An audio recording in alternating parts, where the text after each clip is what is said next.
റോന്ത് ഈ അടുത്തിറങ്ങിയ ഒരു നല്ല മലയാള സിനിമ. ചിത്രം എഴുതി സംവിധാനം ചെയ്തിരിക്കുന്നത് ഷാഹി കബീർ. ആ പേര് മാത്രം മതി, അത്രയും ബ്യൂട്ടിഫുൾ ആയിട്ടുള്ളൊരു സിനിമ. പക്ക ഒരു റിയലിസ്റ്റിക്. നമ്മളൊരു 2 മണിക്കൂർ രാത്രി പോലീസുകാരോടൊപ്പം പെട്രോളിങ്ങിനായിട്ട് ഇറങ്ങിത്തിരിക്കുകയാണെങ്കിൽ എങ്ങനെയായിരിക്കും, അതാണ് ഈ സിനിമ.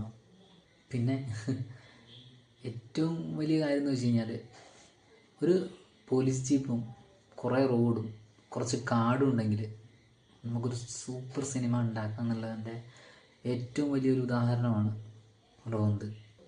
കൃത്യം 2 മണിക്കൂർ തന്നെ ഈ സിനിമയുടെ ദൈർഘ്യമുള്ളൂ.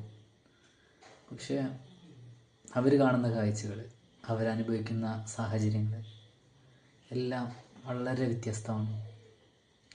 അദ്ദേഹത്തിൻ്റെ ഏറ്റവും വലിയ ഒരു ഹൈലൈറ്റ് എന്ന് പറയുന്നത്, അയാളുടെ ഓരോ സിനിമയിലെയും കഥാപാത്രങ്ങൾ വേറൊരു സിനിമയിൽ നമുക്ക് കാണാൻ പറ്റില്ല.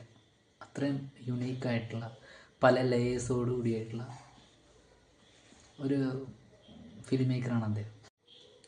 ഈ സിനിമയുടെ തുടക്കത്തിലെയും ഒടുക്കത്തിലെയും എഴുതി കാണിക്കൽ കാണുമ്പോൾ മാത്രമാണ് ഇതൊരു സിനിമയായിരുന്നു എന്നുള്ള തോന്നൽ നമുക്ക് ഉണ്ടാകുന്നത്. കാരണം അത്രയും നാച്ചുറലായിട്ട് അഭിനയത്തിൻ്റെ കാര്യത്തിലാണ് എല്ലാത്തിലും സൂപ്പർ. അഭിനയിച്ച ഓരോരുത്തരും അടിപൊളിയായിട്ട് തന്നെ അഭിനയിച്ചിട്ടുണ്ട്. ഈ സിനിമ പറ്റുവാണെങ്കിൽ തിയേറ്ററിൽ തന്നെ പോയി കാണുക.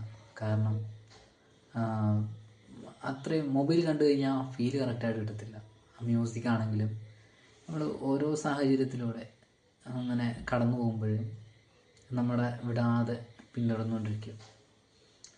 അത്രയും ഇപ്പോൾ അതിൽ അഭിനയിച്ച ദിലീഷ് പോത്തനാണെങ്കിലും റോഷനാണെങ്കിലും അവരുടെ അഭിനയം നേരത്തെ അറിയാലോ, എല്ലാം വളരെ വ്യത്യസ്ത